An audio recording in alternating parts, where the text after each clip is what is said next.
Asansol GT রোডের যে উচ্ছেদ অভিযান তা আপাতত বন্ধ রাখা হয়েছে। বিধায়ক কৃষ্ণেন্দু মুখার্জির সাথে এই বিষয়ে আমাদের প্রতিনিধি কথা বলেন।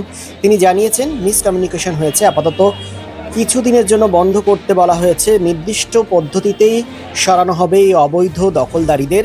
অবশ্যই সরকারি জমিতে কোনো অবৈধ দখলদারি তারা করতে দেবেন না, তার জন্য টাইম দেওয়া হবে। আপাতত বন্ধ করা হয়েছে অবৈধ দখলদারি উচ্ছেদ।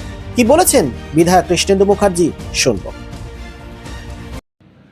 না, আমি এরকম কোনো খবর আমি জানতাম না, আমার কাছে কোনো নলেজও এরকম কিছু ছিল না। আমার কাছে খবর পাওয়া মাত্র আমি সঙ্গে সঙ্গে জেলা প্রশাসনের সঙ্গে কথা বলি, উপরে কলকাতাতেও কথা বলি, যেখানে যা করার আমি জানাই, এবং এখন বন্ধ হয়ে গেছে সেটা।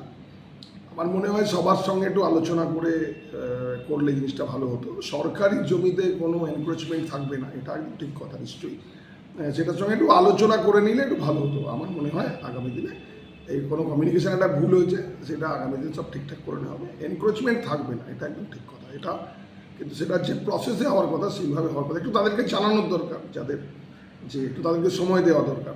আমরা হটন রোডের উচ্ছেদ হয়েছে, খুব সুষ্ঠুভাবে হয়ে গেছে। আজকে এত লোকজন চলে এসছে, দেখছি আমি খুব বিক্ষোভ হচ্ছে, আমার কাছে প্রচুর ফোন আসছে লোকজনের।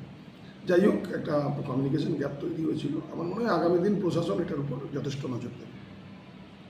শহর আসানসোলের মহিশিলা কলোনি কার্যত একটি আধুনিক উপনগরী। আবাসন শিল্পের চাহিদা মেটাতে ক্লাসিক রিয়েলটরস আরও একটি প্রকল্প, তপতি এনক্লেভ G+5। তপতি এনক্লেভে আপনি পাবেন 3 BHK ও 2 BHK আধুনিক রুচিসম্মত মনের মতো ফ্ল্যাট। বিশাল কম্পাউন্ডে রয়েছে গার্ডেনিং থেকে শুরু করে parking plaza, 24x7 lift, electric, water service and many more. সবুজ প্রকৃতির মাঝে দূষণমুক্ত পরিবেশে নির্মিত হচ্ছে Tapati enclave. Tapati enclave, Shimultala, beside wax museum, 1 number Mahishila colony, Asansol. For more details contact 8391909997 and 97351 20312.